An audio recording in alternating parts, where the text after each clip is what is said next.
It's out for me.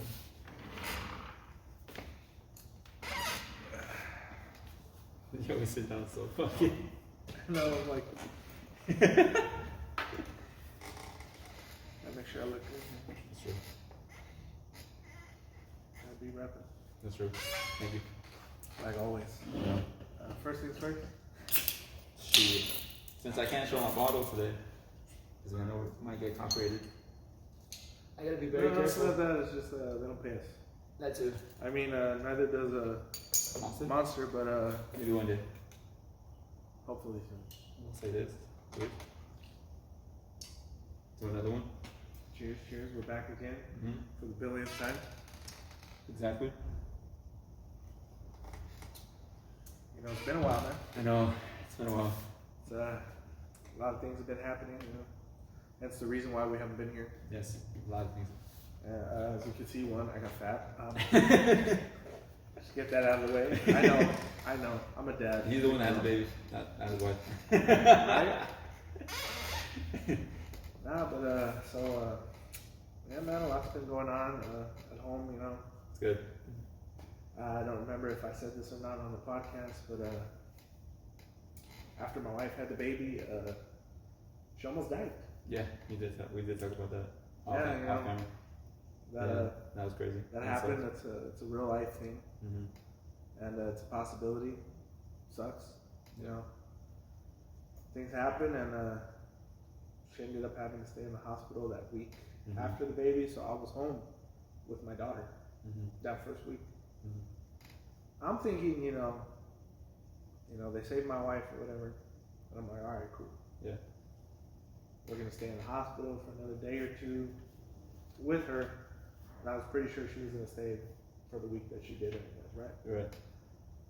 They discharged my daughter the day after she was born. Damn. And they're like, all right, you're good to go. That's crazy. And I'm like, what? That's weird. I was like, do that. Yeah. I was like, You're like, my wife's in the ICU? Yeah. I was like, she hasn't even seen our daughter. Yeah. Like, she saw her when she was born. Yeah. For that split second. Right. My wife had a C-section, so, you know, like, haha. over the curtain. Jesus. So they showed her, you know, took the baby to the ICU, just make sure everything was okay.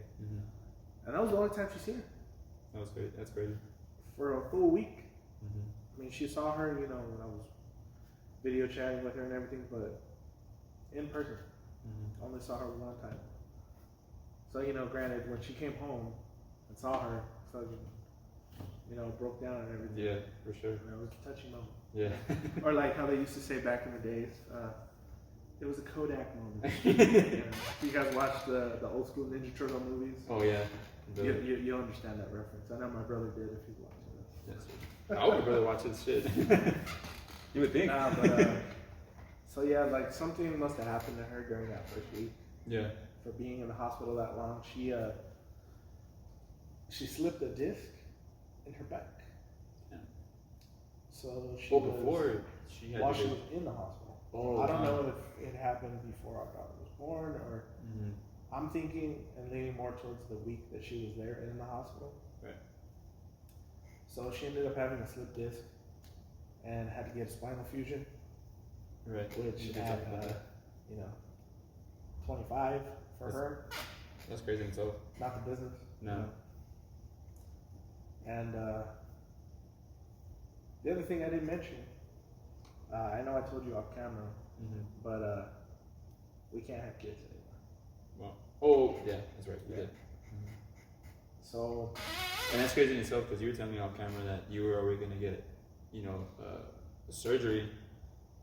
You know that you were gonna get done after that, but the fact that happened to her, it's like, it's like a weird. I was gonna get a snip. Yeah. You know, I don't want to say it. Nah, it's cool. You know? I mean, no, yeah, for sure. Yeah, so I was gonna get that done, but we wanted to be able to have the choice of not having kids or having kids later. Because I know there's a procedure that they do now where it can be undone. Right, I have heard that. Yeah. And just having that decision taken from us kind of sucked. Yeah, no, for sure. I mean, you know, Yeah. granted, originally the plan was 2 kids for sure, and you know, later on down the line, if a third would have happened, it would have been all right. Right. I would have just preferred to be, you know, more well off if we were to have that third kid. Yeah. But yeah, no more babies from my wife. It's crazy. You know. Yeah. But we have talked about it before, like maybe later on in life when we are more well off, maybe we'll adopt. That's also an option. Yeah.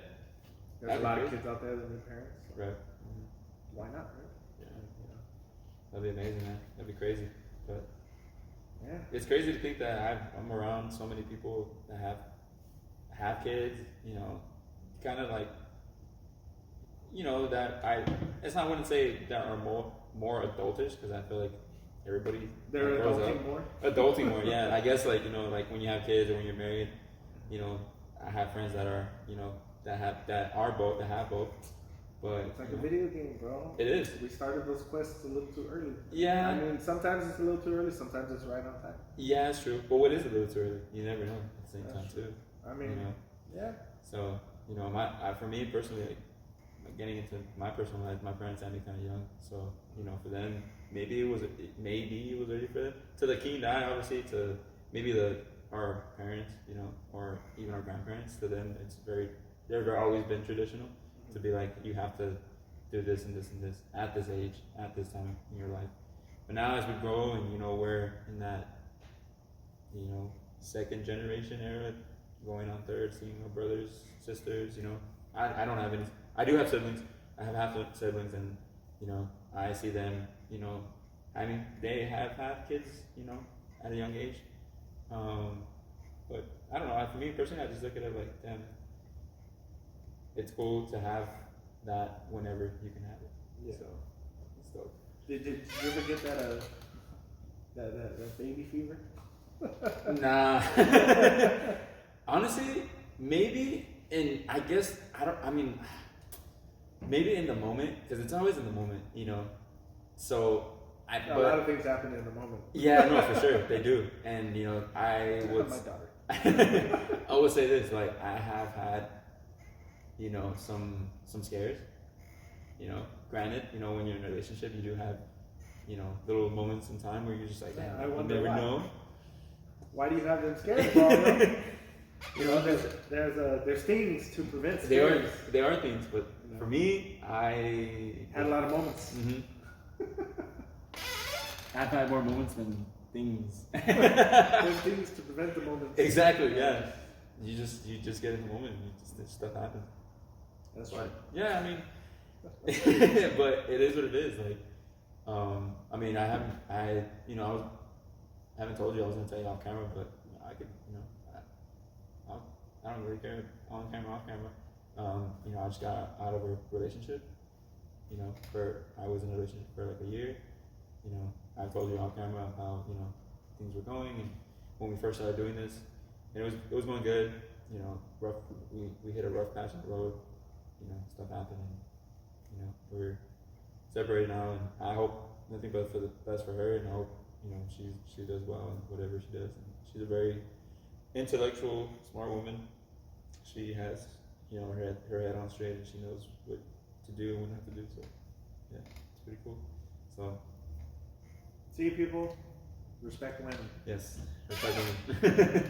I do. Exactly. And see, there ain't no bashing here about no past nothing. relationships. Yeah, exactly. You know, And I've spoken about someone that we've known, and I could have said some stuff, but I don't know. I feel like when it comes to people that you were with, sometimes you might have had disagreements with certain people in certain relationships, but from, you know, the times when you were with that person actually made you happy. So why even go about life of being like, oh, this person this and this person that? Like, just move on and just be like, okay, yeah, I had these good memories with this person. Just go off from there. yeah, I mean, that's all it is. I mean, it's just, Yeah. there's no reason to bash on somebody after a breakup. For you sure. know, I mean, we've all done it. For sure, exactly. You know, we get our heart broken, and man, you know, It's like, F this and F that. for sure. You know, things Things don't always turn out the way you want them, you know? Yeah, exactly. Yeah, for sure. Like, again, talking about off camera, you know, I was actually happy to see a certain someone that I used to be with in my life actually accomplish a goal. And she ended up doing it, you know, and that actually made me happy. And it wasn't like, you know, no ill will of like, oh, like, if I see her, like, I didn't even see her in person. It was just, I saw it through a mutual friend of mine, and you know, he, you know, used to have conversations with her, and like he had a really good connection with her at one point.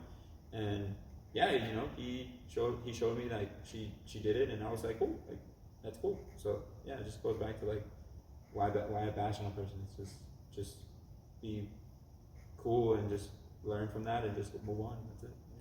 And if you see this person that we're speaking of, you obviously she knows that we're talking about her, and we're both proud of you. Yeah, that's an amazing accomplishment that you did. For sure.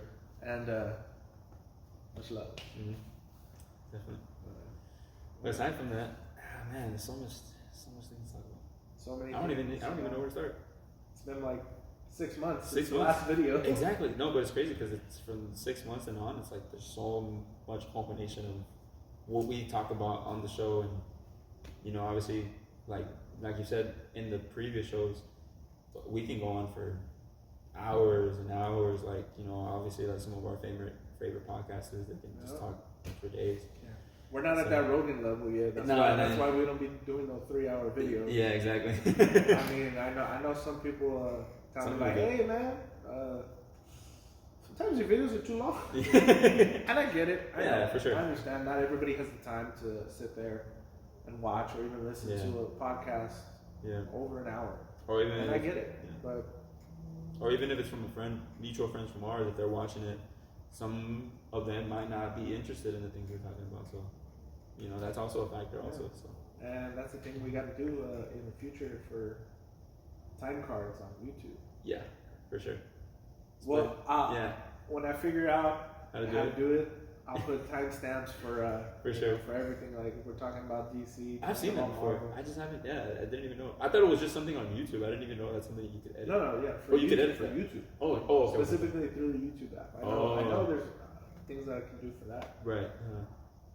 And I'm not sure when, but I'm gonna be making a clips channel for the WhatNot experience.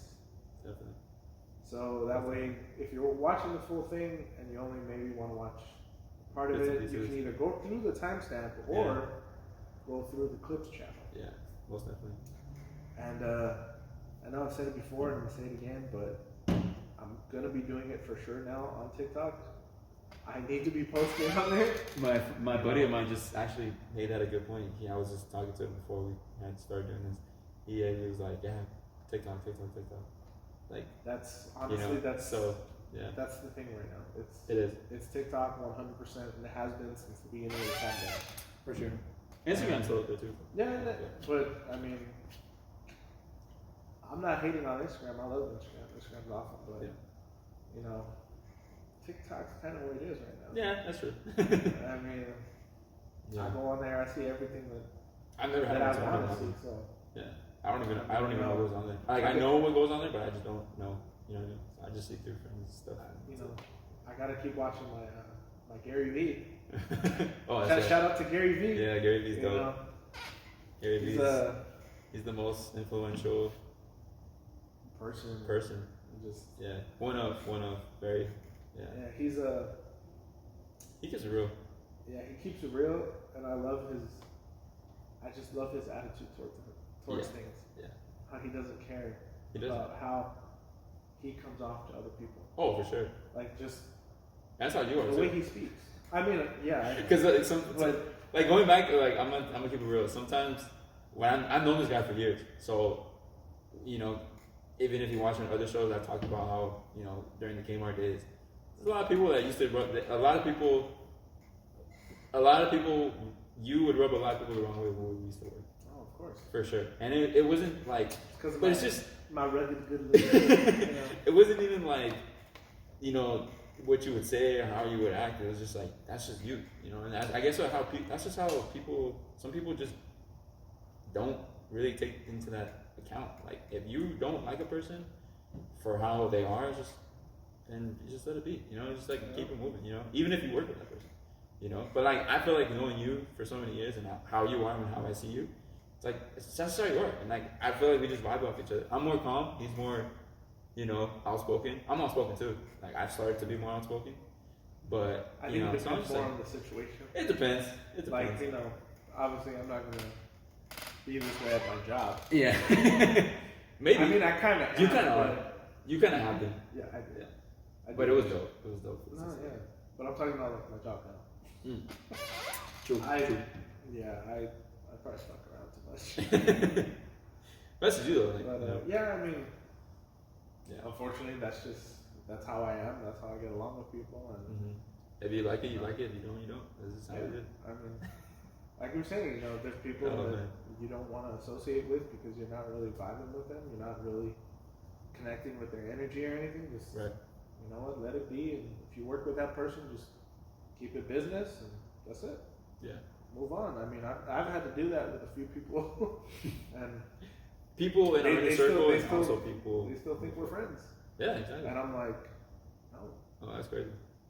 I don't know about that. I mean, wait, you're talking about like, people from your job, or you're talking about people that are in your circle? Just people from. There's like maybe 2 people from my job right now. Oh, okay. But like other people that I've known since high school.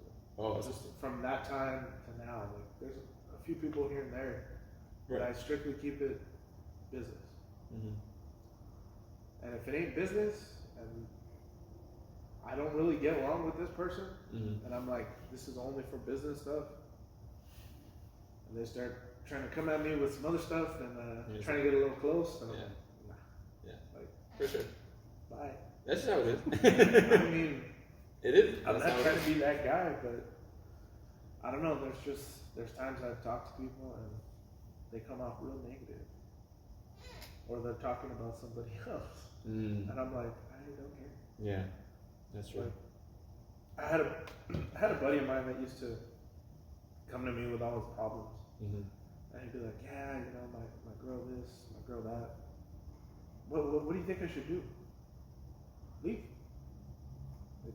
I'm like, he's like, nah, like I want to fix it. I go, then fix it. Right. I go, there's 2 options: fix it or leave. Right. And he's like, oh, well, you know, it's just because we got a kid. And I'm like, if you want to fix it because you have a kid, fix it. Yeah. If either way, even if you have a kid, but you know shit's not working, just leave. Like, I'm not saying very true. Leave your kid. Like, you know, you never want the kid to be like, oh, my dad left or my mom left because of me. And I've told this guy, like, just distance yourself from her, still take care of your kid, you know, do what you gotta do to be a father. Don't disrespect her. Don't ever show your son any disrespect of your mom, of his mom in front of him. Right. Don't ever disrespect her, even if she does it to you. Yeah, that's true. Don't even do it. That's very true. But also show your son, hey, your mom shouldn't be talking to me like that. You know. And that's very true. It's just see, like that, and that in itself, you just gave him advice. You know. I've been giving him advice. He didn't listen. And it's like, damn, dude, how many times I gotta tell you? Yeah. It got to a point where I'm like, just leave it alone. Yeah, that's crazy. I'm like, you either listen or you don't. Yeah. And he'll still come to me time to time, and he'll message me like, hey, what do you think I should do? So now I just leave. That's it. Damn. He's like, I want to fix it. Leave. I go, dude, you're bothering the shit out of me now. You're like, I got other shit to do. I was like, dude, dude, kids now. Yeah, like it's annoying how many people still message me. You're just like a moderator, that's the thing. It's like I used to come to you about advice. You know? No, yeah, like there's certain people like yourself that I don't mind talking to because of our friendship and how long I've known you. For sure. There's people from high school that I still talk to every now and then because I had such a good rapport with them, such a good friendship, that I still talk to them just to see how they're doing, you know, wishing them well and all that. But dude, the amount of people that message me, like for advice. I'm like, yo, what the fuck? They're like, oh, it's just because we see that you're married and you got 2 kids now. I go, what does that have to do with anything? Like, oh well, we just want to know how you did it. I'm like, in that sense though, like in that sense, I told these guys, I go, hey, you're gonna keep coming at me like this, I'm gonna start charging you, dude. Like, hey man, like if you want relationship advice, it's $20 a pop. Damn, 20? That's crazy. How many people be messaging me? Oh, I'm sure. No, but in a sense, like by us doing this and us having this conversation, maybe they could, that's what having conversations is about. Yeah, and that's what we've been saying. Like, it's like we love talking to each other, and that's why we're doing this. And we can talk about anything for days, whatever it's anything. And obviously, like we want also other people to gravitate towards us, and it could be a mutual friend. I have friends that have asked if they want to come on and like talk, whether it's about anything, what we're having a conversation of, or maybe something that we're just all interested in. And I'm sure you have your group of friends that would want to do the same. So like in that sense, maybe one day they could possibly want to come on. Maybe I have no problem with anybody coming on the podcast. But that's what you do if you just want to charge them. If you still on this. I mean, hey, if this was on advice, I'm be like, hey, bro, I'm gonna charge you on the podcast. Like, put it here. It's on the contract. Like, sign here. Anything spoken off camera, here's your NDA. There you go. No, man. I mean, I would love to get sure. guests on the podcast. Most definitely. I have no problem talking with another person. I feel like you can bring more for sure. More ideas can flow out, more conversations about different things. Maybe we can have people on here that know just things that we don't. Of course. That's what I want. Yeah. I'm not against learning. Mm-hmm. Most definitely. And I've told that to people, specifically family members. Mm-hmm. And I'm like, I've never been a person for school. And Same. A lot of people have known this, like, I never wanted to go to a university, to a college, or to a trade school. Mm-hmm. I never felt that school was for me. And I've always been a person that wants to seek knowledge. Mm-hmm. And people always tell me like, well, that's why you go to school, for knowledge. I go, no. You don't need to go to school. Mm-hmm. For sure. You can learn things anywhere, especially now. Yeah. With YouTube. Exactly. And there's an app that I've used a few times, and I wish I would have kept on it. And I'm probably gonna get back. Pay for that thing again. Oh shit. Because it was a free. Okay. Free month that I had it. It's a Skillshare. Mm. And I see a lot of people that I watch that were sponsored by it. So it got me thinking, like, maybe I should give it a try. I mean, a free month. You can argue with free? No, yeah, exactly. Free 99. But yeah, no, I tried it, and it was mainly for video editing and audio engineering and things like that. Oh, like to help with the podcast, to get things. That's dope. Yeah. Rolling, and how to use certain video editing softwares. Mm. And I did it a couple times for that free month. But I was like, damn, man, like at the time I couldn't pay for it. Right. Because money was a bit tight at the time, and I was like, damn, this is something I'm really missing out on. Like, yeah, granted, I probably could have went to school for that, but like I said, I'm not a school person. I can't do it. If I gotta learn something, I'd rather learn at the comfort of my home. Yeah, that's very true. I mean, you want to sit at a classroom to learn that, or you want to sit on the couch? Very true. your own desk setup. Yeah, and it's not to knock anybody that has gone to school too. Yeah, it's like, that's just not for me. Yeah, it's not it's for some people. It's not for everybody. You know, for me, I tried it, and it wasn't for me. I changed my degree like about 3 times.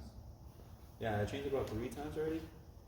And when I was going, I felt like, for me personally, I felt like I was just going, just in all honesty, just to make my family happy. I was happy that I graduated high school. That was a big thing for them, a big thing for me. And everybody gets happy. When a family member or son or someone graduates. Something in general. Like it's a great accomplishment in life. But continuing on, I was just trying to figure something out. I wanted to do business. I've always wanted to, my dad's always been very savvy. He has multiple businesses, and he's taught me along the way of like how it's supposed to be. I could probably say, again, not to knock anybody that goes to school for business, but I probably learned a lot within my years of being with my dad than I probably would learn in school, because, he would tell me like, go to school to learn that. But like, I felt like, in a sense, he was also teaching me things that I didn't really need to go to school for anymore. I could have just done it by, the grace of him teaching me all these things. And he didn't go to school either, and not saying that he didn't want to. There's that, he had just had a different situation that he just got brought up in, but he's always been like the type of guy to really get down and dirty and hustle and really get what he wants, and he did it. He's still doing it to this day. So like, I don't know. To see people that are in school and not in school, it's like a fine line too. It's like some people, like when you see like, oh, I got a degree in this, or I got this, I got that, or I got a doctorate. Like I have friends that are still, I have a friend that's doing doctorate school. He's gonna be a doctor. He's gonna be a physical therapist. Specifically. It's cool. He's doing it, and so like everybody is gonna go through different things in life, whether you go to school or whether you don't go to school. As long as you're happy with what you're doing, maybe you're trying to maybe you're sitting down, or maybe you're just like trying to figure things out as they go along. Even now, you just have to really sit down and just really figure out what you want. And sometimes, even like you get brought into the best situations. Like me, like I never thought I'd be here in this warehouse, let alone me working for a great company for my friend. I took a gamble into believing into something that my good friend was doing, and he was trying to accomplish, and I saw the vision, I saw the goal, and I'm still along for this ride, and everything's going great. And I want to give all that knowledge of what I was able to gather through 2 years of only 2 years time, to give back to my friends and people that I know, that I've known for so many years, to be like, hey, like, it's never too late to really go after what you want, or let alone like just be happy in whatever you want to do. Just because someone, like, we're old enough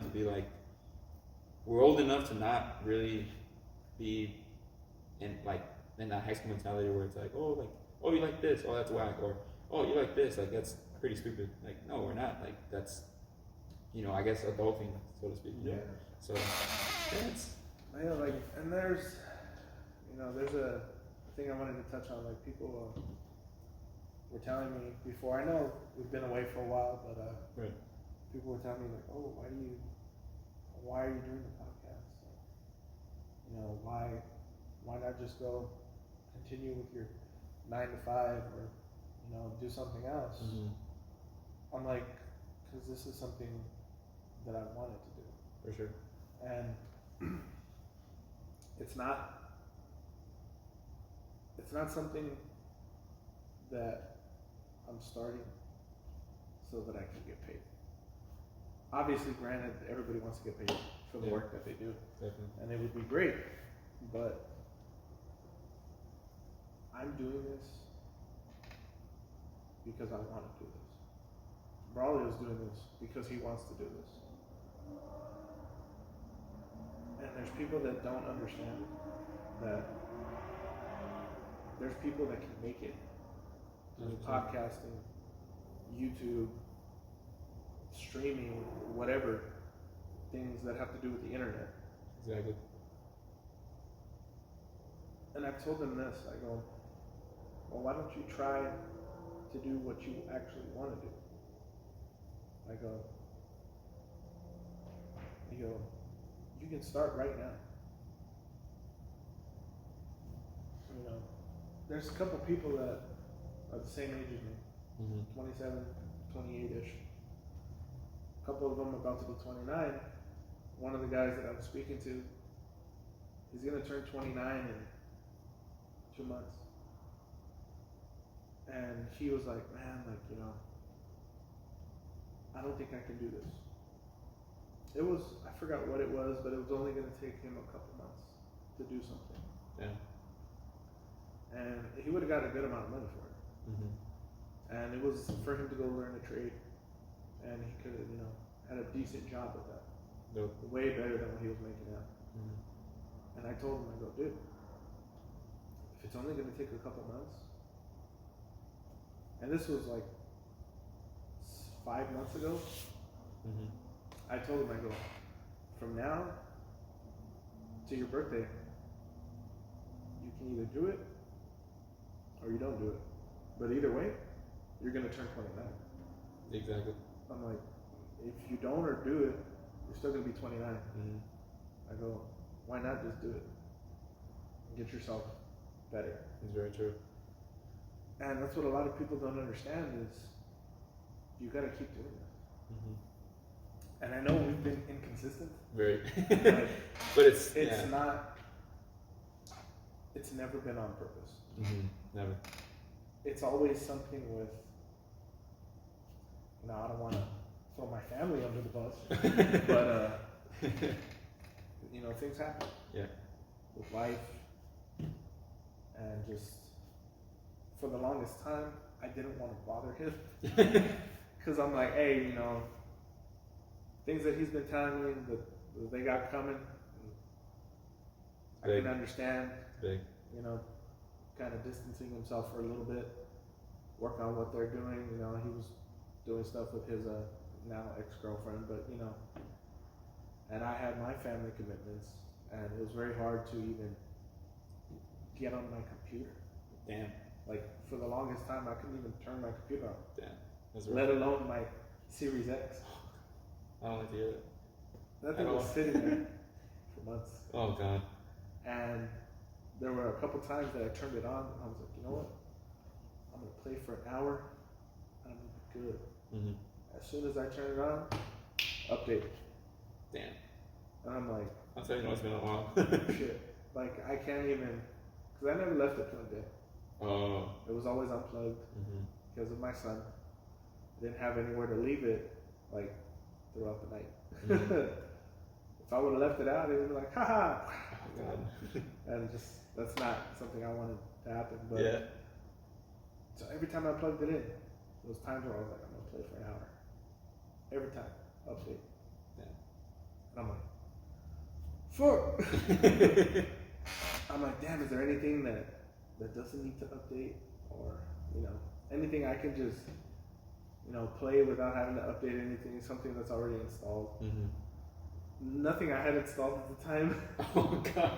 Everything needed either an internet connection or to be updated. Oh man. And I was like, fuck me. I was like, damn. You know? But everything's updated, right? Nah, everything's cool okay, now. Cool. Nice. You know, everything's cool now. Like I said, we moved. You know, so our bigger place now. I have a spot now for it. It stays plugged in. Nice. That's good. So it's good and ready to go. I've actually been playing like every fucking day. So I see. But yeah. With that being said, are you going to download 2K 2022? WWE specifically. I've been thinking about it.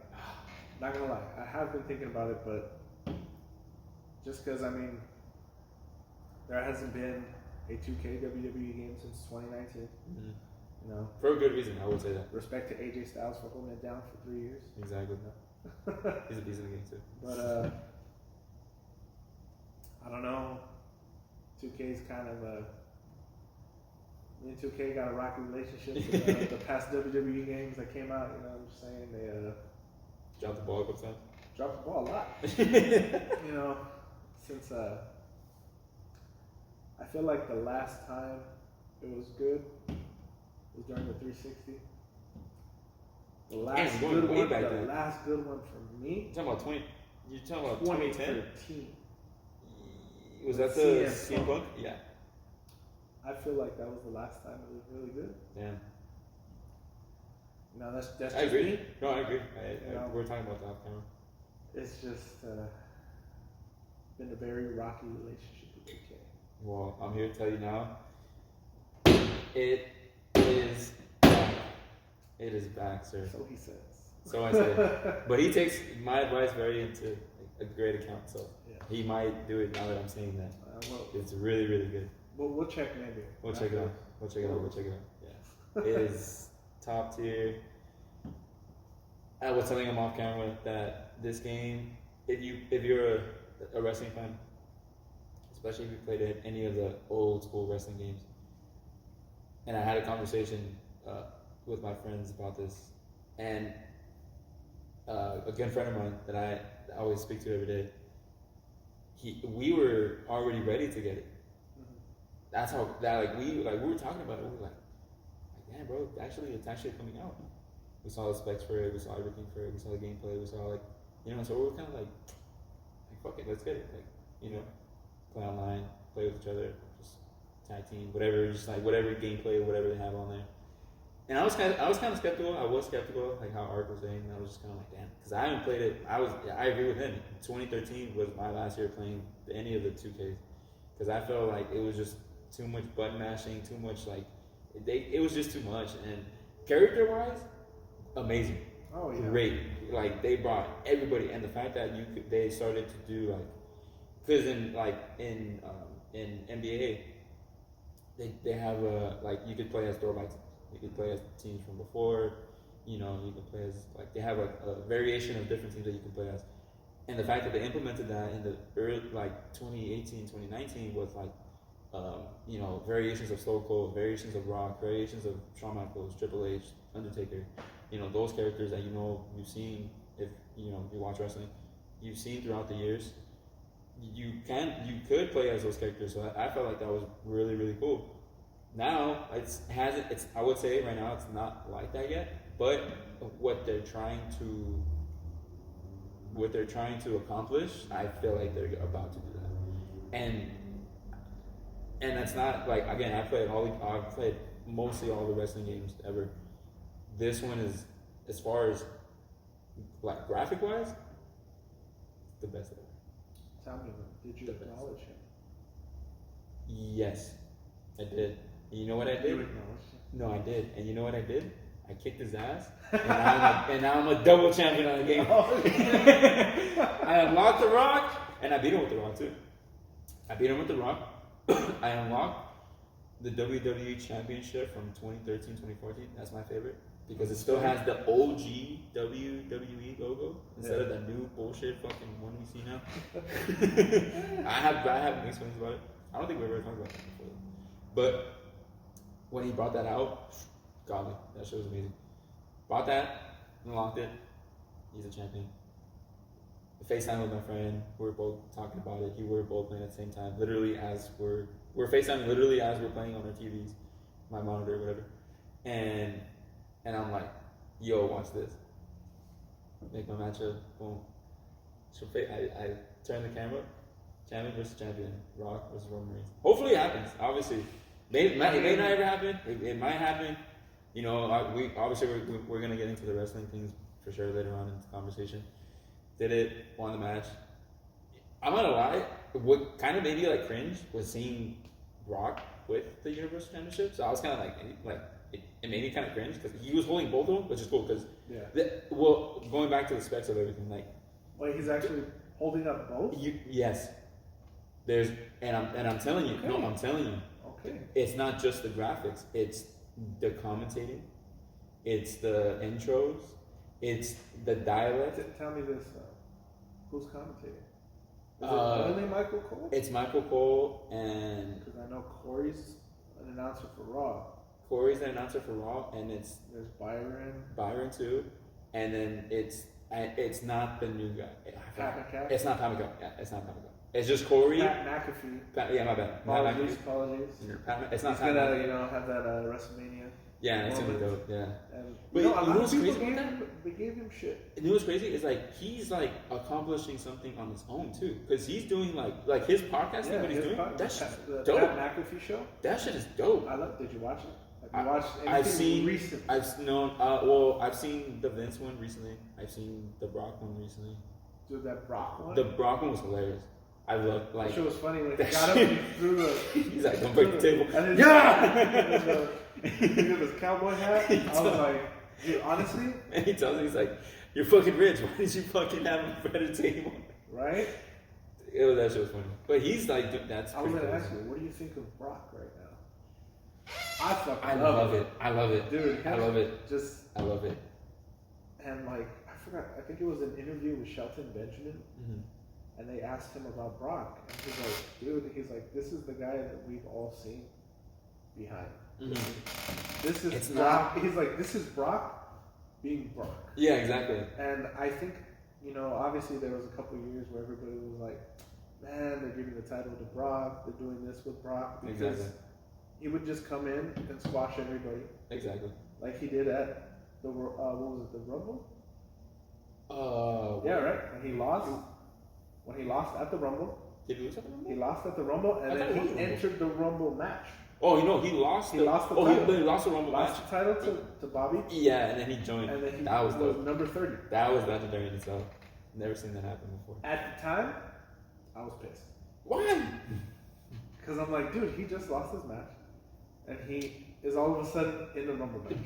But you knowing us as being like wrestling fans for many years, we knew the trajectory of where the story. Dude, as soon as he came out, I'm like, fucking won. You know he's gonna win, and that's the thing. Because like, in my mind, I'm like, I was shocked when he lost. I was shocked because I was like, damn, he actually lost. And then because it was the build up towards the Roman match, so when he lost, I was like, oh, okay, so they're probably gonna take the story into a different thing. Yeah, so I was like, maybe it might be a Bobby Roman. Lesnar, right? Yeah, and that would have been cool in itself. And maybe it might happen because it can still happen. I know, but I did hear the rumor though. My bad, Scotty. I did hear the rumor that Brock might not even be in that match. There were rumors, and I've been reading stories that he's gonna lose his championship before Mania, and I don't know who it's gonna be. But they haven't said yet, so I'm not. I don't know. Like I'm not too sure. Who still owed a championship match? Big E, but. I don't know if you've seen it right now. He's out with the neck. Yeah, no, that's great. I saw that yesterday. That was crazy. That's crazy. I was like, what was he doing? You saw the how he felt though. Yeah, that was crazy. And I was just like, oh, Jesus. Yeah. But I'm like, who else is there? I know Lashley's out right now, and I thought it was, because of the Elimination Chamber, like everything, like everybody else thought, like, oh shit, like. He smacked his head on the thing or something. Right. I'm thinking that's why they took him out. Reports came out saying that he needed surgery on his shoulder. Oh shit! And that was the way of writing him out. Oh wow! Oh, that's right. Because in the match they said he wasn't going to come back. Oh, that's right. Yeah. That's when Lesnar won. Damn. Did you see the match? Yeah, it was cool. Did you see when Lesnar broke out? Oh yeah, it was Lesnar. Dude, that was sick. And then it came out that he wasn't supposed to do that. He just did it. Dude, just the fact that he did a shoot and actually broke the glass or plexiglass or whatever it is. It was dope because it was a throwback to the Goldberg days. Yeah, but they've done that so many times. But I was just like, yo, what the fuck? Yeah. But just finding out that he wasn't actually supposed to do that, right, just made that moment like. Yeah, okay, I mean, there's a bunch of this is pretty cool. There's so many things that have gone throughout the years that situations like that. No, yeah. Or not even like that, just situations that have gone on that shouldn't have happened. That happened. Two situations of things happening where everybody thought it was real, but it was all scripted. Which ones? Both situations involved Big Show. First one was back in 2002 or 2003 with him and Brock when they broke the ring. Oh, that's right. Came out later that Big Show said Paul White came out and said that was planned. And I'm like, Don't take this from me. Wait, you're talking about Still 22? me. Wait, you're talking about the recent one, or you're talking about the SmackDown one? From 02, back in 02. Oh, really? When they Oh, broke the shit. I know, you can't take that away from me there. I was like... I thought you were talking about the... Oh, no, I'm thinking about... My bad. I'm thinking about the Mark Henry Big Show one. My bad. I'm thinking... That was also scripted. Oh, God. That one, I kind of figured. When that one happened, I was like... You kind of thought about it. I'm like... No, you know what I hate about that, way. though? You know what I hate about that? And it's like that little detail in wrestling that we kind of see. Remember when that happened and you just see Mark Henry like this? And his leg like shakes in the... I know, I was like, yo, dude. I hated that, bro. Like, I hated that. times where it's just... Things happen. Things happen, and I'm just like... Yeah. Like, why? Just like the situation with Mark Henry and Batista. Oh, that's right. Where Mark Henry's on... No, where he's on the apron. Uh-huh. And Batista's in the ring. Uh-huh. And he pushes Batista. Batista goes... Oh, and he takes a step back and then fucking... I'm like, what the fuck was that? Was that that was a SmackDown match, right? Yeah, it was a SmackDown match. I'm not sure what year. Shit, probably 06 maybe? I know it still had the SmackDown, the fist as right, the entrance. I know it was during that time. Hands down, best SmackDown ever arena ever was with the fist. Yes. I was so pissed when they were like, we're going, I will say throwback, and then they did CGI with it. Dude, that pissed me off so bad. I was like, you have it in a warehouse. Do they still have CGI? Because I haven't bring it out. I haven't really. I'm not allowed to. When I watch Raw, I don't watch it to its full potential. I watch like. Oh, dude, I watched it on Hulu where they cut everything out. Oh, okay, that's what I'm saying. Wait, I thought it was on Peacock. Did you switch it again? Because I saw on Peacock. Hulu gets next day. Oh, okay. Peacock gets it I think 2 weeks later. Oh, Jesus Christ! I saw on Dude, Peacock. when it was on the network, it wouldn't come out for like a month. Yeah, shit. It was like the pay-per-view would come out, and then you look at Raw, SmackDown, and it'd be like 3 weeks behind. Mm-hmm. I think I love about Peacock though is that they all have they have all the wrestling. I was rewatching WrestleMania 23. And I was watching the Undertaker Batista match. I was like, damn, this is a great time. That was a good match. That was a good time. And then I remember, and then I watched and I totally forgot. I don't know why I forgot about this. But I remember when the whole Donald Trump out of the billionaires. Oh, Battle of the Billionaires. Yeah, that was Lashley and Umaga. Yeah. Rest in peace to Umaga. Rest in peace. That was fun. That was dope. At that time, it was cool. Like I just remember, I was like, damn, this guy ended up becoming president, and everybody hit him. I mean, you know what I mean? Like, this is like crazy. We're not gonna get into politics here. Exactly. Yeah. We'll never get into that. But I remember my favorite scene. For me, I don't really care about. I do care about politics, but I don't care about politics. But it's like talking about wrestling here.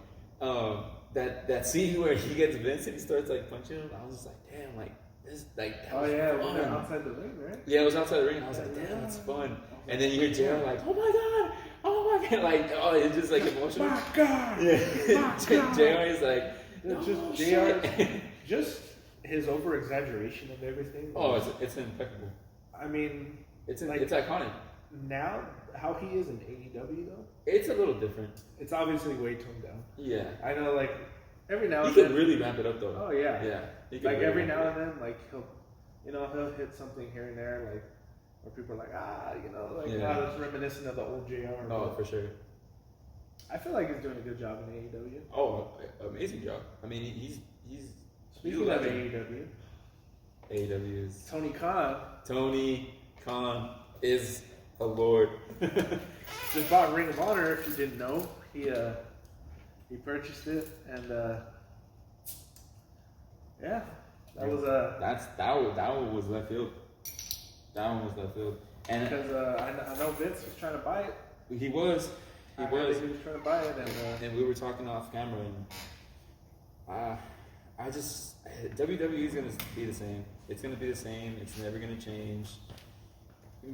I would even go as far as to say, I think, for me personally, kind of looking back on it, I think Vince was gonna take a gamble on it for sure, but I think he would have misused everybody. Yes, exactly. Like he did with most of the guys from WCW.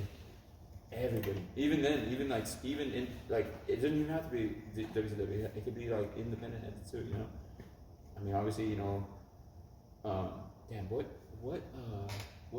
pay per view was when Adam Cole and Daniel Bryan, Bryan Danielson now. The American Dragon. Mm-hmm. The one for AEW, right? Yeah. Two of them went out? Was that a pay per view? I don't know if it was. I don't think it was a pay per view. I think it was one of a. It was like one a of show the episode of Dynamite. Oh, okay, that's what it was. Yeah. I think that's when Fish and O'Reilly came. Yes. Because I think O'Reilly came 1st, and then Fish came after. Yeah. And that was dope. Like, honestly, you know what I'm waiting for? What? The three of them. I know they're not Undisputed Era anymore. Yeah, exactly. But the three of them. It's crazy to think, like, we could have had, like, my bad, but, like, to think we could have that now, but we probably won't.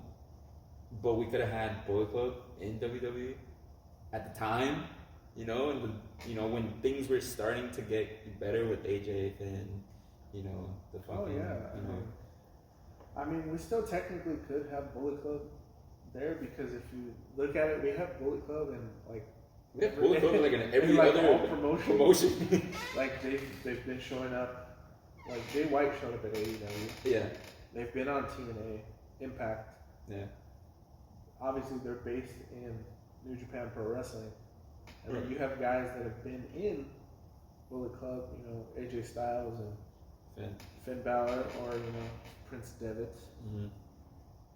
And yeah, I know. Like, I don't know what it was. One of my buddies was telling me, like, yeah, I was like, he was Prince Devitt, and then he's like, you can shit fuck up. He's like, dude, that's not what he's called anymore. I go, yeah. And he's like, dude, whatever. You trying to come over here with knowledge about shit from before? I'm trying to think.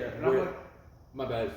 To regain my knowledge, where the your boys on AEW tag team guys. I always forget their fucking names. Who? The Bucks. They're Matt and Nick Jackson. They were both though, right? At one point. Okay. That's what I always forget. Because every time I see them, I'm like, I always forget that they were Bullet Club. Yeah. In New Japan. I was in New Japan. Yeah. With AJ too, right? Yeah. That was when. Well, yeah, they were there when AJ was there too, but. Yeah. But when they came into Bullet Club, it was Balor. Okay. Oh, Balor and Bullet Club. Yeah, right? it was Devitt as the leader. Yeah. And it's so funny, like if you look at it, since it started, Bullet Club, the leaders were Balor. When he left, it was Carl Anderson for a little bit. Mm-hmm. Just till AJ came. Mm-hmm. AJ leaves. Well, AJ gets kicked out of Bullet Club. Yeah.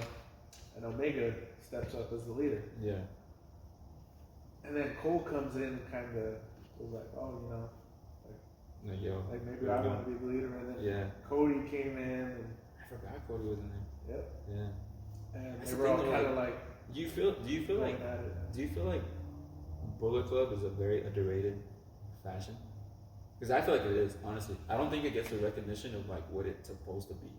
Because it's very like. Because I know it initially started as. It's a very independent. It's the greatest. I personally think it's like one of the greatest fashions, even like with all the other ones too.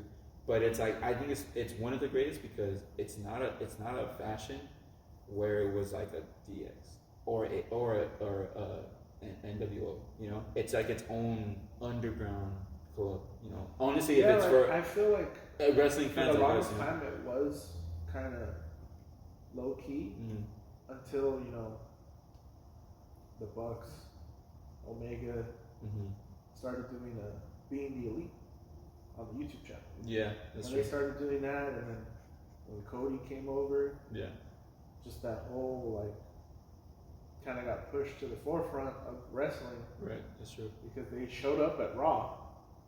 They did that DX style thing, but they came with a bunch of fans too. Yeah, that was dope. They were outside. Yeah. And I remember watching that, and I'm like, damn, like. But I was outside though. That's the thing. It's like. I know. Like they're not gonna let them in. No, but like I feel like even if they bought tickets. No, but even then it's like. Like what are you gonna do as a company? WWE. You just lost Cody Rhodes. And you got at the time him, the Bucks, Omega. believe Marty Scurll was there. I'm not sure if he was in Bullet Club yet. I feel like he was. So he was. No, he was. Yeah. But I don't know if he was there. Okay. I don't remember that video. But what if those guys decided, I'm gonna buy front row tickets? Yeah. And be in the view of the camera. That would have been legendary in itself. Like, you know, like I feel like Vince knows, like. And you can't, like, okay, like they buy the tickets. What are they gonna just not let them in? Yeah, exactly. They have to be paid for the ticket. Like, yeah.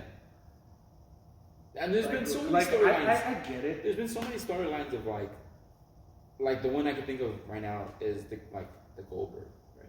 Goldberg went to sat down in the seat, got up. But we knew that was gonna happen. He showed up at the pay-per-view. Yeah. Wearing the beanie, took off the beanie, fucking speared him, you know, being Goldberg and shit. Just starting that whole feud with them. That was legendary in itself. You know? But like, you know, I think like I feel like they already had mentioned some versions of Bullet Club in WWE too. Even with the promo with you know the Gallows, Styles, Styles and Nakamura, they kind of did mention stuff about New Japan. I don't remember specifically about them saying Bullet Club, but I do remember they were like, oh, you know, when AJ Styles came in, this man is a former IWGP Heavyweight Champion. Yeah. The fact that I heard that on WWE, I was like, but they've been saying it for so many times. Now, that's the thing. But like, now they say it. They were never saying it before. They were because never on Raw and never on SmackDown. They mentioned something on NXT for Balor. Right. And when Kenta came, as Hideo. Yeah. If I'm not mistaken, though, I think. Well, wasn't Brock? Brock wasn't there. Exactly. They didn't mention anything about him until AJ came. Exactly. No, and that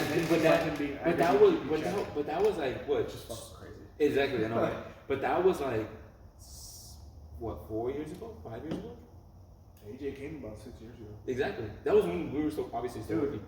When I watched that, I know. Match, I still get goosebumps. Me too. I love it. I love it. Just the clip. I just love watching that scene in general. Dude, just that clip. I put it on and I told my wife, I'm like, look, babe, I'm getting goosebumps. Like watching this. This is something I'm getting goosebumps right now. A lot of people didn't think we would see. When you're a hardcore wrestling fan, you know. And she knows what's coming. What? The fuck? She's like.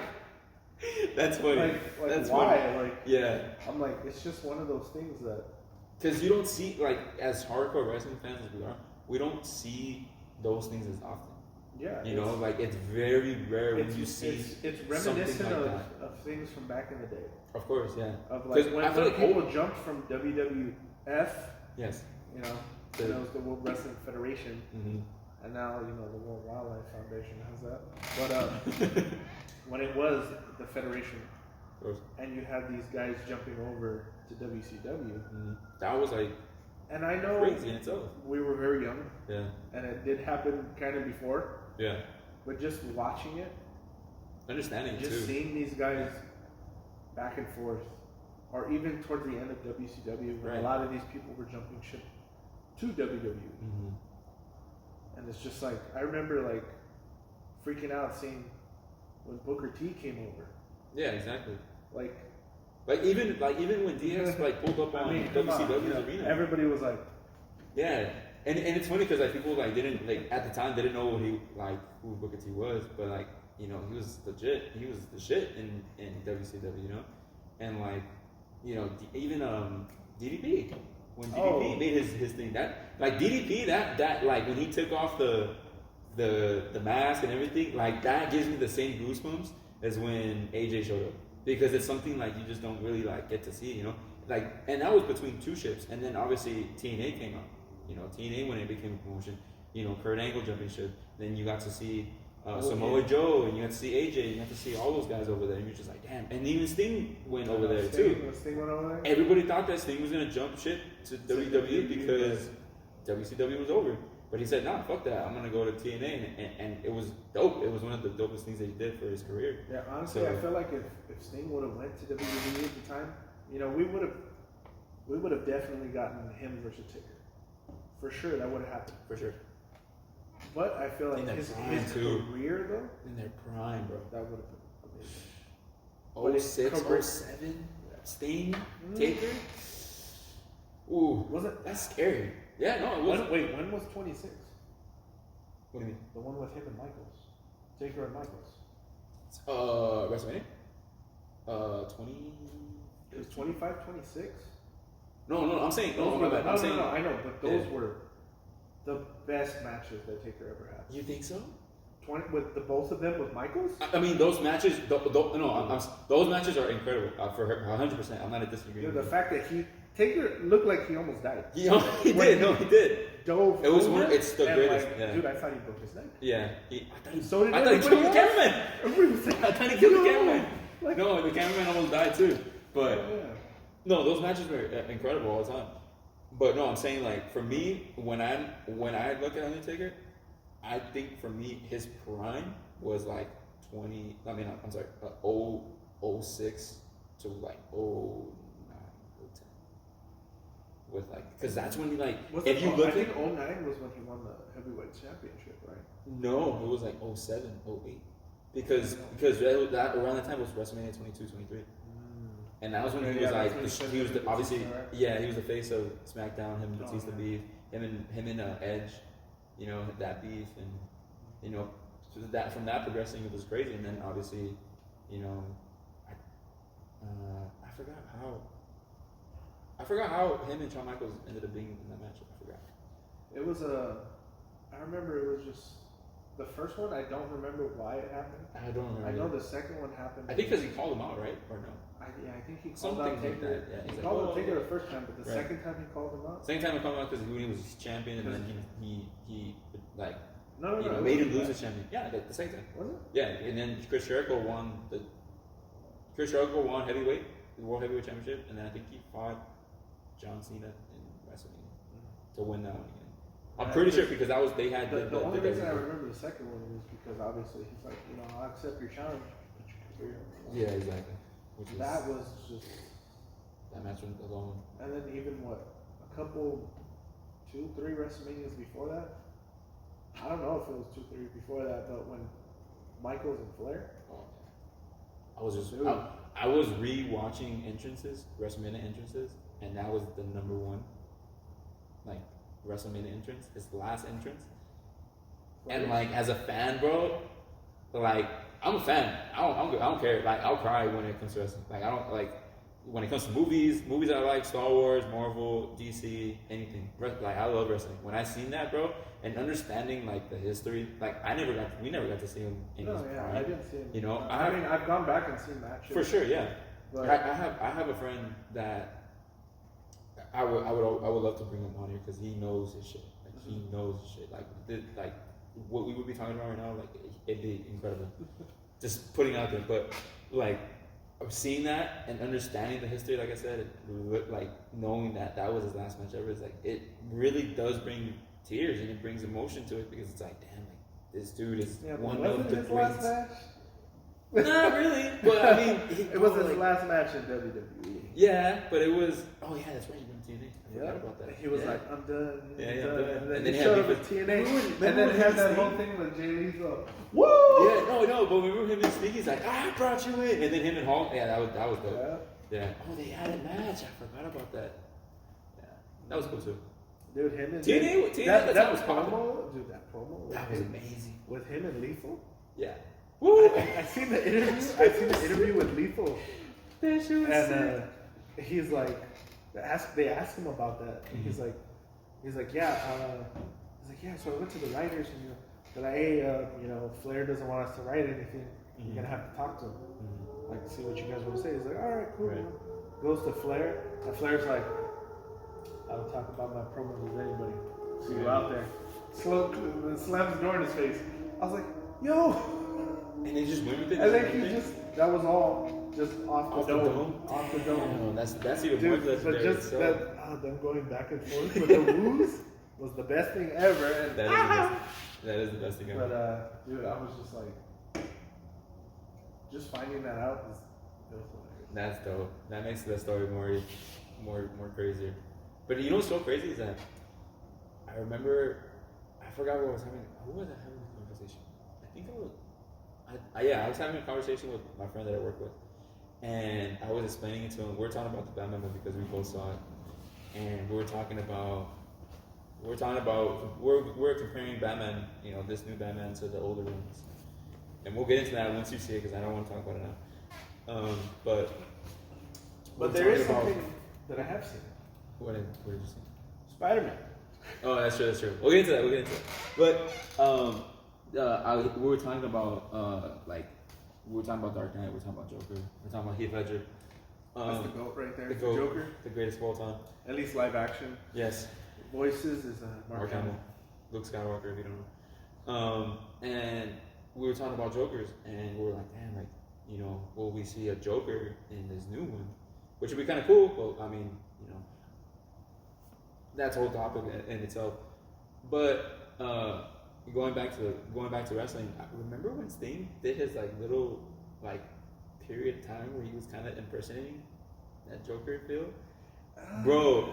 I thought he did a good job. He did. It's not. I thought he did great, bro. I thought he did good for what he was trying to accomplish, and the scenes and the promos and the segments. It was dope. I liked it, and I even started to think, I'm like, damn, can Sting be Joker? I swear to God, bro. I thought that because I'm watching it. I'm just like, yo, this guy can really he has a really good joke. He might not have a giggle or a laugh, obviously, because that's the most iconic thing to do. But the segments with him and Kurt, him and Flair, him and Hogan, him and the Aces of Eight, that, all that introvert, that was it was creative and he made it its own. So I'm like, damn, can he play the Joker in a movie? I feel like the only reason it was that good was because he was given the free reign to do what he wanted to do with characters. For sure, yeah. But I feel like that was a downfall for a lot of guys in TNA. Because I feel like at the time, before they became Impact Wrestling, before the singer from the Smashing Pumpkins, that's right, purchased Impact. Isn't that weird? Right? That's crazy, dude. But the fact that he's just such a big wrestling guy. I didn't even know that. When I seen interviews when he was I grew up watching NWA and all these other wrestling. When you say NWA, you think obviously they think of the group. The rap group. Most people think of the rap group NWA, but NWA is also a wrestling promotion. The National Wrestling Association. Sting was the champion. And Cody Rhodes' father. Dusty Rhodes, but Cody Rhodes himself was also NWA champion for a while. That's the 10 pounds of gold, if you guys don't know. Yeah. One of the most historic championships in wrestling history. 10 pounds of gold. Flair also held that title. Yeah, that's why. Wait, to continue this conversation. I don't know if we had this conversation. And I want to throw it out there. The Mount Rushmore of wrestlers. Who is yours? Hogan, Taker, Stone Cold, Cena. That's a lot of people might, say something about that, but it's dude, Hogan carried him through the 80s. Oh, for sure. I don't think you Hogan cannot put was Hogan. wrestling. I don't think you cannot put Hogan on there. Taker, for sure. with his 30 plus years, yes, that is in the business, finally going into the Hall of Fame. Way overdue. Yeah, I get it. You think he should have been in the Hall of Fame during his time? Way before. I agree with that. Flair. I have Flair one person. did it. Flair did it. Flair went in twice. That's crazy in itself. I think he might be twice though. I think Taker can be up there with Flair being twice in the Hall of Fame. Brothers of Destruction. Yeah. Him and Kane. Yeah. Kane's already in it. Kane's already Oh in yeah, it. that's right. Yeah. I go, they're doing Taker now. Dude, just give him both of them that same night. For him by himself. Yeah. And for him and Kane. Yeah. But I agree, but the only thing I have to say about it is that it's Taker. It's his, this is his night. It's his, this is his give him his night for that one. Yeah. Give him his night. Next year, put both of them. Oh, yeah, for sure. And you could take it back to back. Ain't nobody going to be mad about that. Nah, I would not be. It's no one would be mad. Yeah. They were such, the two of them, separate and together, were such a big part of wrestling as a whole. Yeah, In general. wrestling in general. Yeah. You know, granted, you know, they were at the forefront of the Attitude Era. Right. Kind of somewhat took a backseat in the beginning of that Ruthless Aggression era. You know, Very but true. I mean, but Taker was still like a part of the forefront. PG era. Taker. best version of Taker. Your favorite version of Taker. Mine, American Badass. Yes. You see, this is why Love we're that friends. shit, bro. You see, this is why American we're Badass friends. was I my love. favorite. Yeah, me too. Honestly, we didn't grow up with. We didn't grow up with the the Ministry of yeah. Darkness. I mean, we caught the tail end. It's cool. And I have no issue with that. Yeah. What's your? I never liked his gloves. What's your Gloves, least favorite? Least favorite probably has to be probably the Ministry version. That's it. Like promos and Yeah. vignettes, they were great for when they did the Ministry. You know, it was him, Gangrel, Edge Christian, Yeah. the APA, Yeah. or the acolytes. The acolytes. Yeah. I forgot. They weren't the APA. They were the acolytes. Yeah. And then it became. Then they became APA, Acolytes Protection Agency. Damn. But when they were doing that, like it was cool. You know, they put Austin up on the on the thing, sacrifice. It's not a cross. It wasn't a cross. Yeah. Didn't they put Stephanie on it? But they didn't raise it. Yeah, they had Stephanie on it too. It was like and then Stone Cold came out to save her. Yeah. But I think like attire wise, that was like my least favorite. Yeah, me too. Kind of really didn't like him with the mask either. I hate that too much too. Phantom of the Opera. It's too weird. But it's too much. But yeah, American Badass, Big Evil, which was like the end of American Badass. I feel like Big Evil had a better entrance song because was that one rolling? Big Evil was the that one rolling? Dead Man Walking. Yeah. You've done it now. I prefer that one because the rolling one only happened like. Well, rolling was iconic. You know what's my favorite? I will tell you this. You know what's my favorite entrance? Actually, I prefer the Kid Rock one, which was the and that was cool. one. That's my second favorite. Why. Yeah.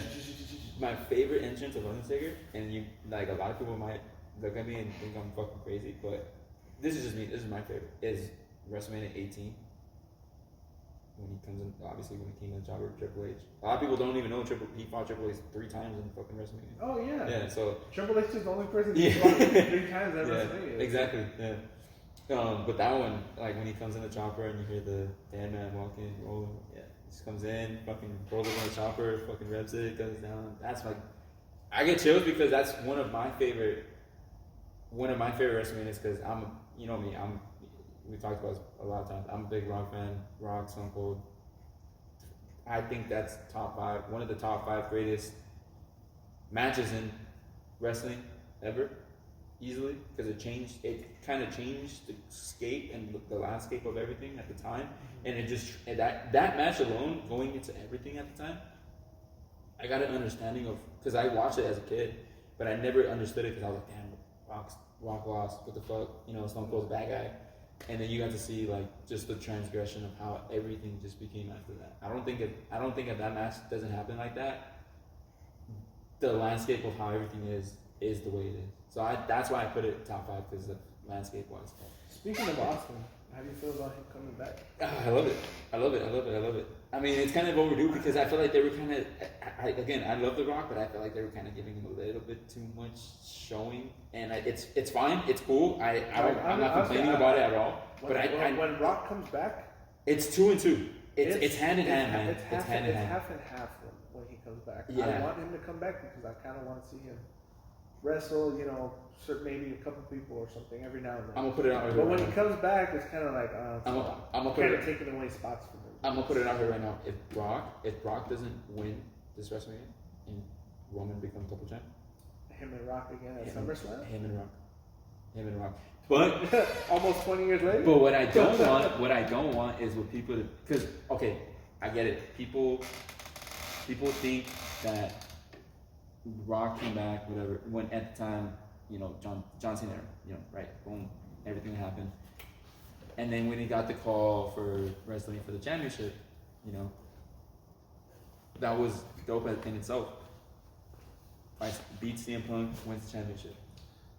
I kind of got mad at that. I hate the narrative. See, that's the thing. I hate the narrative that they gave it to him because they want that transgression of what they wanted to be for that WrestleMania. Because they were like, oh damn, John Cena, Rock, dope, incredible, one of the greatest WrestleManias of all time, main events of all time too.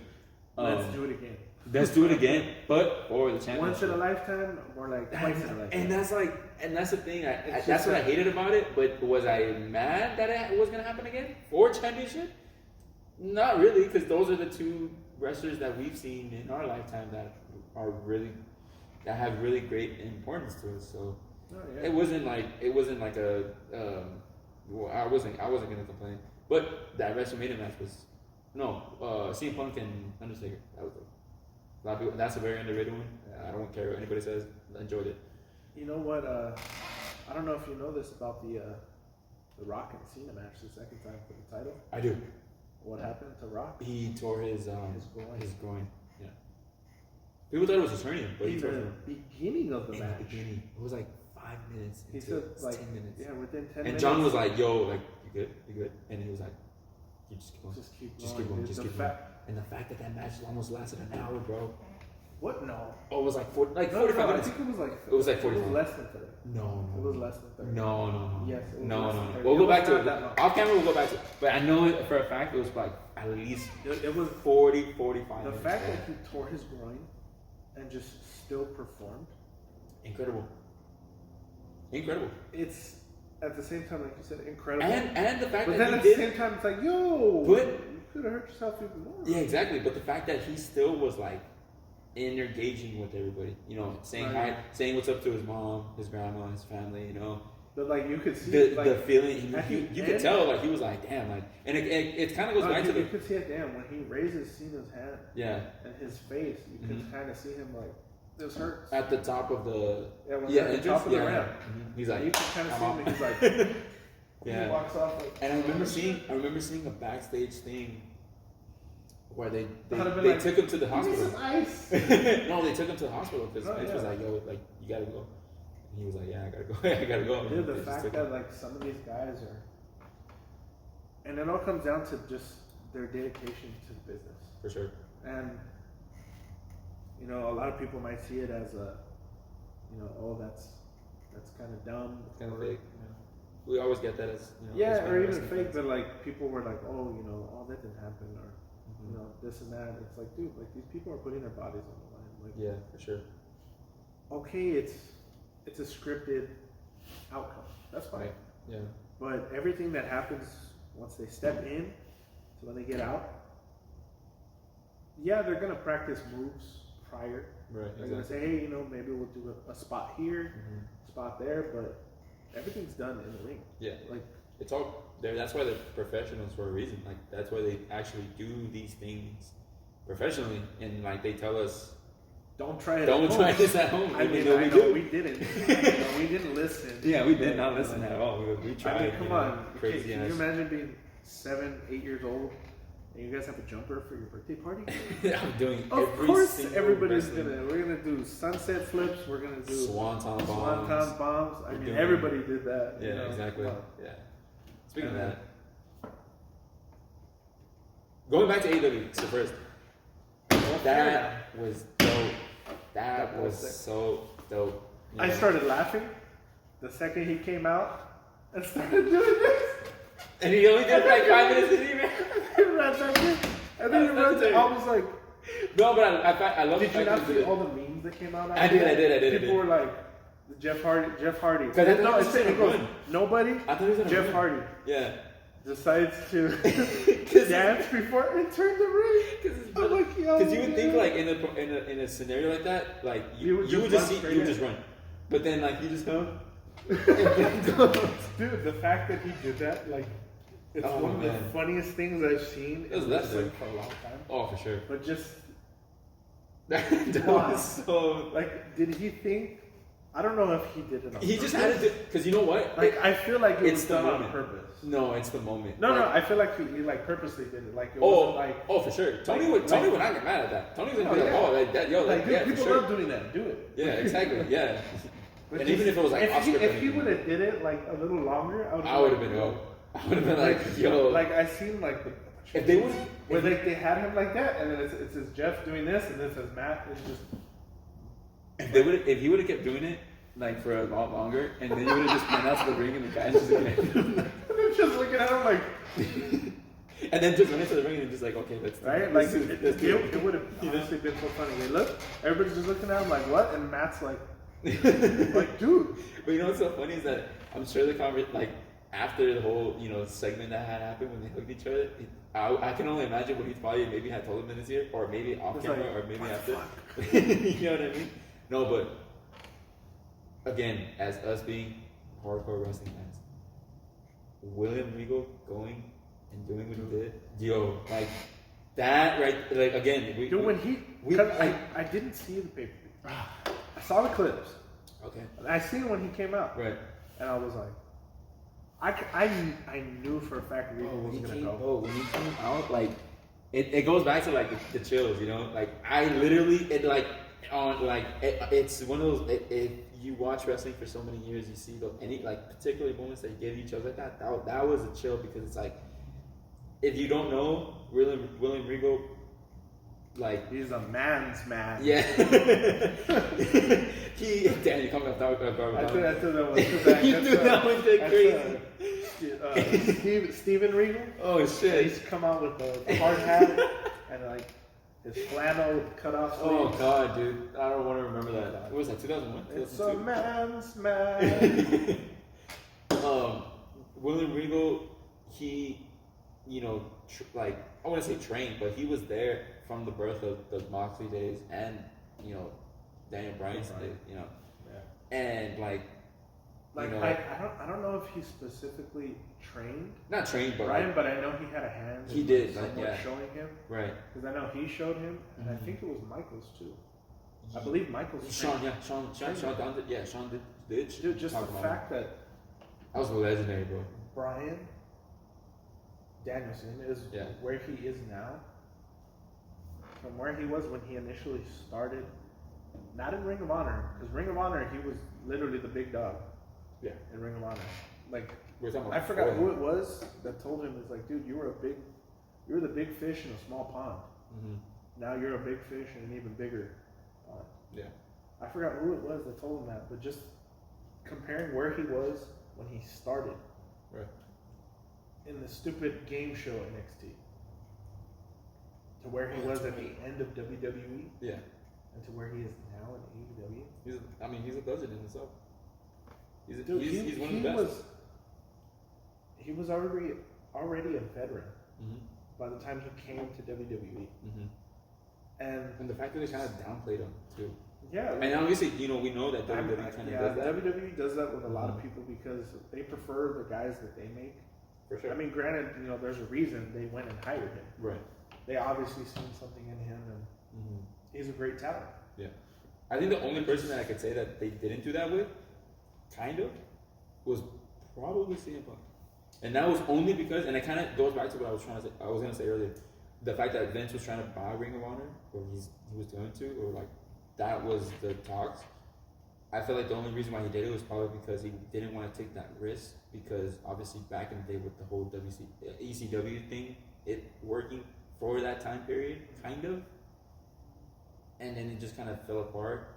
Maybe he just didn't want to be like, we'll just stick to what we have now. And it's great, it's good, for what it is, but AEW right now, it's just, I feel like what Tony's doing right now in AEW, he really is the voice of the people, as far as like us being not just WWE fans, of like, I wouldn't say just wrestling fans, like being like real indie fans, and like bringing in the guys that we want to see perform against other people, like a Daniel Bryan, John Moxley, just like what happened a couple months ago, with in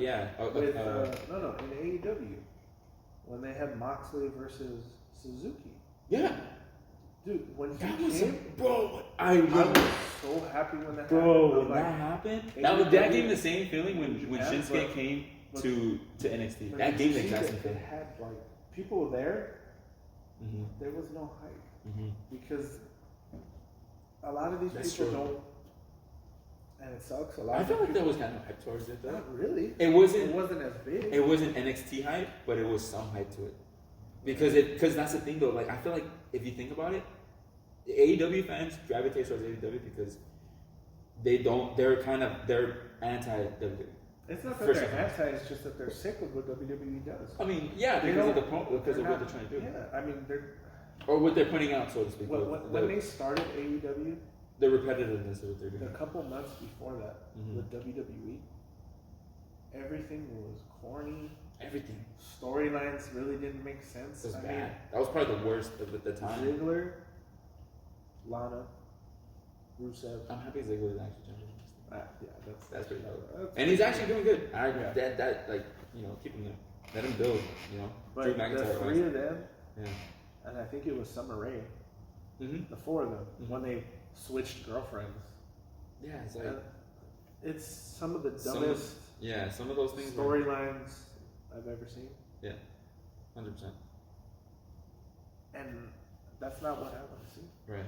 Like, I get it. It's a TV show. It's like my wife has said before. It's a novela. Yeah. A telenovela. It is a telenovela. But that's what a lot of things that people don't understand. Like, yeah, it's a TV show, so obviously there's going to be storylines for reasons why these guys are wrestling each other. Right. Well, you don't need that. You don't need stupid, corny storylines.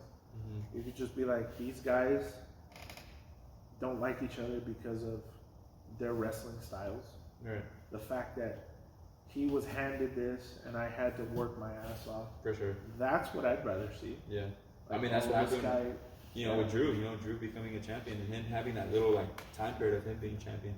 I think right now they're doing what WWE always does, kind of underutilizing him, and it's like, man, like that's a guy you don't want. Like I look at it now, like you have I think that WWE doesn't think that AEW is a powerhouse, which they are, man. They are. Like I rather watch that, even if I have the game, even if I have obviously I've watched WWE and WWF since we were little and everything. But this even the new stuff, it's like the new AEW, even now Ring of Honor is gonna come out now with AEW, people mashups that we're gonna see now, that's interesting and that makes it really, really well a dynamic. I just think that they try to catch waves as much as they can and then just go with it instead of just actually building off of certain characters that they can utilize. And it's not like I don't understand that with WWE and WCW, we knew that some of the WCW characters jumped over to WWE, and maybe hardcore wrestling fans or maybe just the basic fans knew that wrestler used to be from a different promotion and jumped over and they even explained their story. They did that. I don't understand why they can't do that now.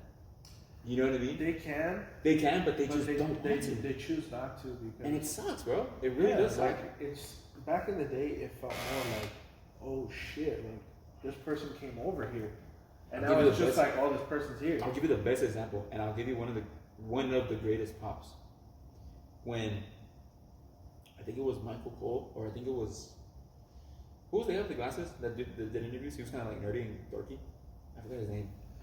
I forgot his name. Kelly? Was it Kelly? I forgot his name, something like that. But anyways, it was a segment with someone. Striker. Josh Matthews. Josh Matthews. It was Josh Matthews. Skinny dude that went to TMNT? Yes, it was Josh Matthews, and Josh Matthews was interviewing Booker T. And I think you know where I'm going with this. He was interviewing Booker T. And Booker T's they're doing the whole spiel promo, and Booker T looks off, and you see his face just change, shocking, if you saw someone that you haven't seen in years, and you're just like, what the fuck, why is this person here? And you see Eric Bischoff coming. Oh. Yeah, he's like, yeah. That in itself, you never thought, as a fan, as a wrestling fan, you would say like, holy what shit, the this is fuck are you doing here? Yeah, it's You know, like, dude, stuff this like- was the guy trying to run you out of business. Exactly, you know what I mean? So it's like, I don't understand. I mean, is it kind of like a slap in the face to Bischoff too? It's like, yeah, look, you were running my business, but you were trying to ruin my business, but now you work for me. Yeah, but again, like it benefits. Like I think with wrestling, I think everybody can correlate with each other, and I feel like just because WWE is the better company doesn't mean you can't diminish other people's talent or diminish other people's like resumes. You know, you can't do that. Like you're telling me Sting came in after all these years, and you did help hold him down for a little bit, but let alone you couldn't give him an insignificant match. Like that wasn't his fault, obviously, because because he got hurt. You know, it is what it is. But like to kind of do him, but it's kind of stupid to kind of do him dirty at Mania like that. Like the nostalgia feeling was cool. DX and then boom, he came out dope.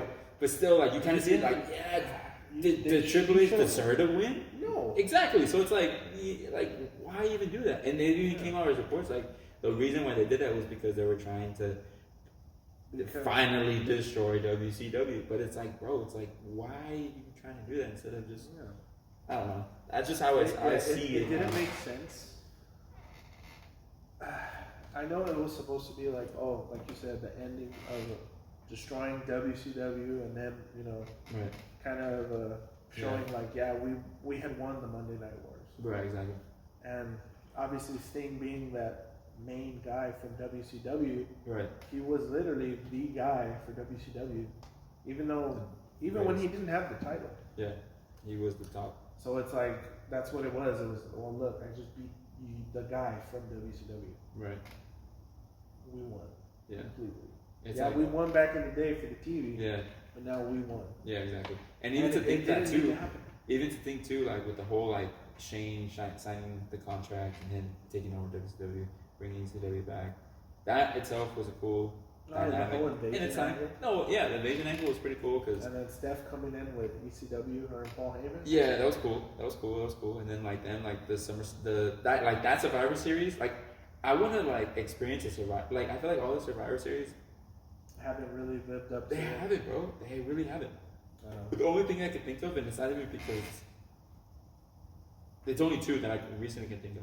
It's that one and the Authority one, with Sting finally came in. Oh yeah. That was cool because it was like it felt like that time where like the Authority fascism, whatever you want to call it, was the bad guys or whatever, and then boom, John Cena. It kind of felt like a Nexus John Cena thing. At the time. Yeah. So it kind of felt like that, but it was cool because they did it at SummerSlam and it felt like a Survivor Series type of vibe. And then they did it and then a couple years later they did that at Survivor Series, and that felt like really cool in itself. I just felt like they kind of just lost their touch with that. They kind of brought it back with the Angle and Triple H thing when they kind of finally divided again. Raw, SmackDown. But it's still even then it didn't hit. It hasn't held the weight that it used to. No. There's not really stakes anymore. I feel like, and I've seen this online, I forgot where, probably on Facebook is one of the wrestling pages that I follow, that they need to give Survivor Series more of a reason, like, to win. Yeah, exactly.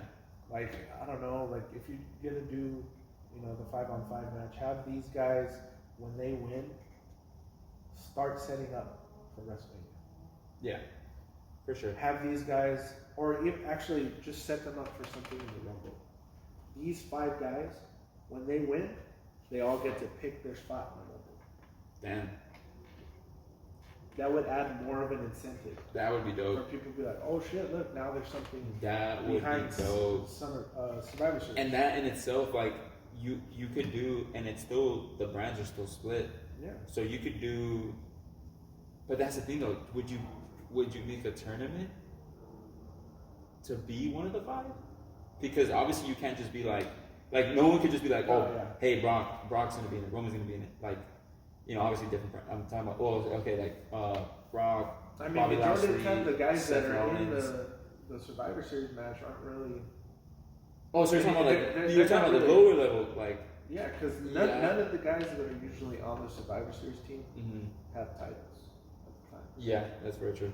I mean, you know, they'll have big names, like I know Roman's been in it. Yeah. Seth. Owens. You know, a lot of these guys, but at the time when they're in it, they don't have titles.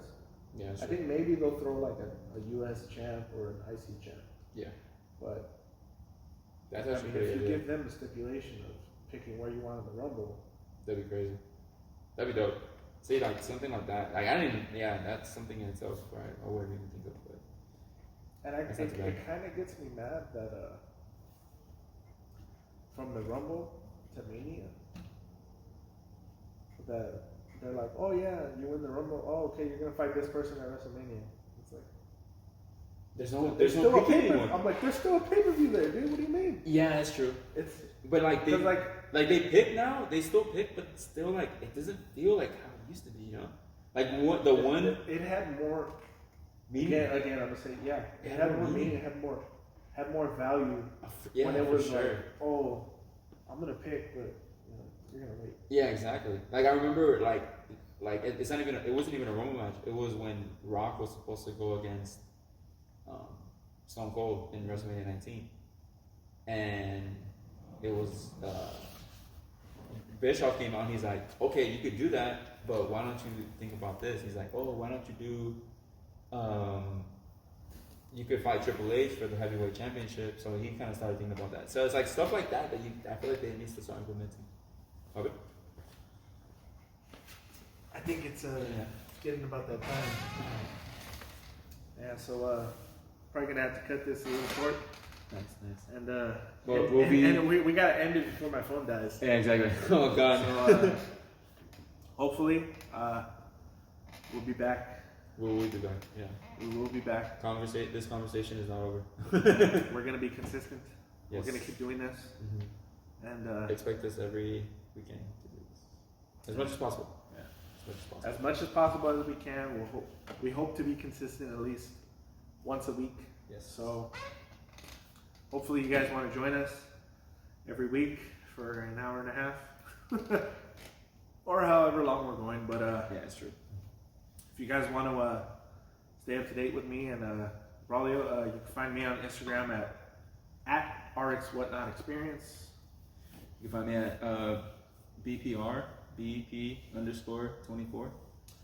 Or if you want to, go through a selection of the Pieces merchandise and go check it out, or even shop on their websites, their Instagram. www.piecesmarket.com or www.pieces.com, also for our merch.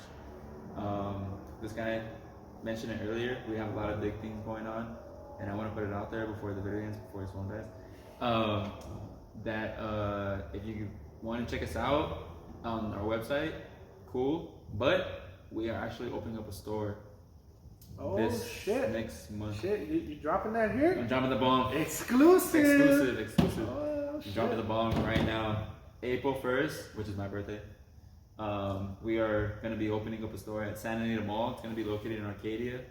I'm going to tell Ark, the address and the details behind it. He's going to be there. If you guys want to come out, show support, between us, of what we do at the podcast, obviously with the brand. We'd be like, maybe we'll give you a discount if you mention the podcast. Yeah, exactly. I'm just kidding. Yeah, we might do a little. I don't got that pull here. No. We'll do like a little like, if you'd be like, hey, look, a meet and greet. Yeah, it's a little meet and greet. We'll probably do like, we'll do something. We're gonna do it very very big. I don't know. We'll probably be live on Instagram. Definitely. So most definitely. Might want to check that out on that day. But we'll be posting updates as soon as that's coming. But I guess we'll see you guys next time, and peace, love, and positivity. That vinyl days, we can't wait. So, vinyl days. Can't wait. So I guess till next time.